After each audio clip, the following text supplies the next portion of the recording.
Mga kaliskens, may bagong ganap na naman ang dalawa nating paboritong celebrities. Si Liza Soberano humataw sa LA habang si Enrique Hill naman naka-red carpet sa Pinas at lumipad na papuntang Dubai. Let's break it down.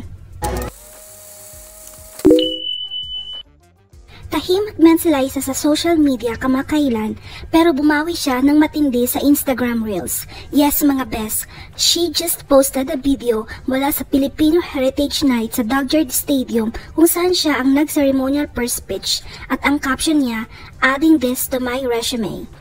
Ang simple ng caption pero ang lalim ng dating. Adding this to my resume, ibig sabihin proud siya.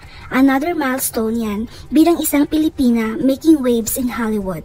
At take note ha, hindi lang basta appearance ito, it's a cultural celebration, isa siyang representative ng modern Filipino talent abroad. And here's something to think about Liza. Liza's been building her international career slowly but surely. Kaya, kahit isang ceremonial pitch lang ito sa baseball, sa resume niya, simbolo ito ng presence niya bilang global Pilipina. Netflix stardom? Check. Korean beauty endorsements? Check. Hollywood debut? Check. Red carpets? Check. Hollywood podcast? Check. Now Dodger Stadium? Check.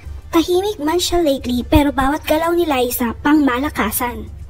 At eto pa ang nakakakilig, kahit abala si Enrique sa events at biyahe, hindi niya nakakaligtaan i-like ang bawat post ni Liza. Mula sa Can I Come In project hanggang sa Dodger Reel, laging present si Ken sa IG ni Liza, silent supporter pero solid. Kahapon lang, dumalo si Enrique Hill sa red carpet premiere ng Only We Know sa SM Mega Mall Cinema 3, kasama ang ilang bigating personalidad sa showbiz.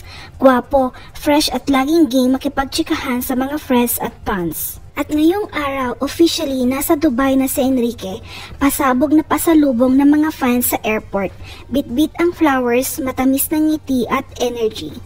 Ken will headline the 127th Philippine Independence Day celebration sa Dubai World Trade Center ngayong June 14. May pa-performance pa sa mismong event, Gabi ng mga Pinoy at isa si Enrique sa mga bida. Habang si Liza ay bala sa US at global scene, si Enrique naman tuloy-tuloy ang visibility sa Pinas at abroad. Magkaibang landas pero parehong proud Pinoy ang dating. At kahit di magkasama, may silent support pa rin sa isa't isa.